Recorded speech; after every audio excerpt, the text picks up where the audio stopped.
Dans cette leçon, je vais vous donner des moyens de reconnaître l'adjectif.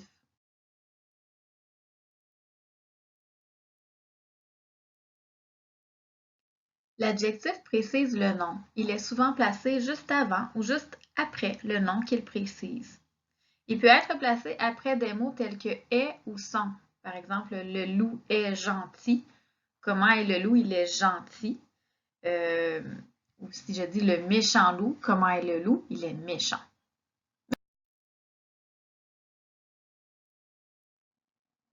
Mais comment reconnaître l'adjectif? Je peux le remplacer, l'adjectif, par le mot ordinaire, qui est un autre adjectif. Je peux placer l'adjectif dans la phrase il est de cette façon ou elle est, comme ça. Ou je peux ajouter le mot très juste avant le mot que je crois être un adjectif.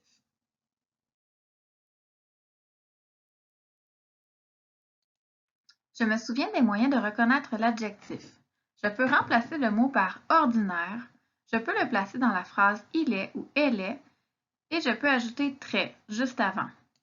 Dans la phrase « Le méchant loup croque la petite fille », loup, c'est un animal, donc c'est un nom. Comment est-il le loup? Il est méchant. Méchant est probablement un adjectif. Je vais vérifier. Je peux dire « le très méchant loup ». Je peux dire « il est méchant ».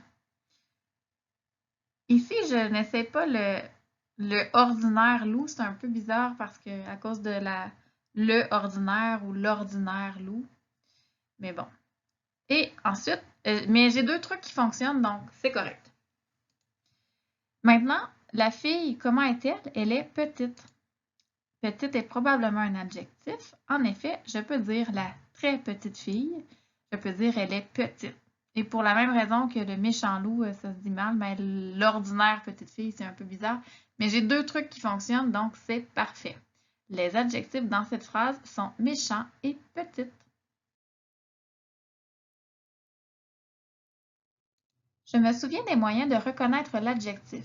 Je peux remplacer le mot par ordinaire, je peux le placer dans la phrase il est ou elle est, et je peux ajouter très juste avant. Dans la phrase, le chasseur et la fillette sont heureux. Juste après le mot sont, donc le verbe être, je vois heureux.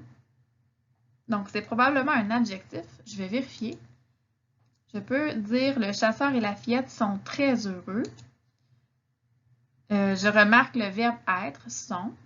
Donc, le test est déjà fait. Il est déjà dans une phrase qui contient le verbe être. Et je peux remplacer heureux par ordinaire. Le chasseur et la fillette sont ordinaires. Donc, dans cette phrase, le chasseur et la fillette sont heureux. Heureux est un adjectif. Voilà. Je me souviens des moyens de reconnaître l'adjectif. Je peux remplacer le mot par ordinaire. Je peux le placer dans la phrase il est ou elle est. Et je peux ajouter très juste avant. Dans la phrase « Tes dents pointues me font peur », je reconnais déjà le déterminant « tes » et puis le nom « dents » parce que « dents » c'est une chose. Comment sont-elles les dents? Elles sont pointues. Pointu est probablement un adjectif. Je vais vérifier. Tes dents très pointues me font peur, donc je peux ajouter « très ». Je peux le mettre dans la phrase « Elles sont pointues ». Et je peux remplacer pointu par ordinaire. Tes dents ordinaires me font peur. Y a-t-il d'autres adjectifs dans cette phrase? Je vais vérifier le mot peur parce que je peux dire tes dents pointues me font très peur. Mais je ne peux pas dire elle est peur ou elles me font ordinaire. Ça ne fonctionne pas. Peur n'est donc pas un adjectif. Dans cette phrase, le seul adjectif c'est pointu. Et voilà, vous savez maintenant comment reconnaître un adjectif. Bravo!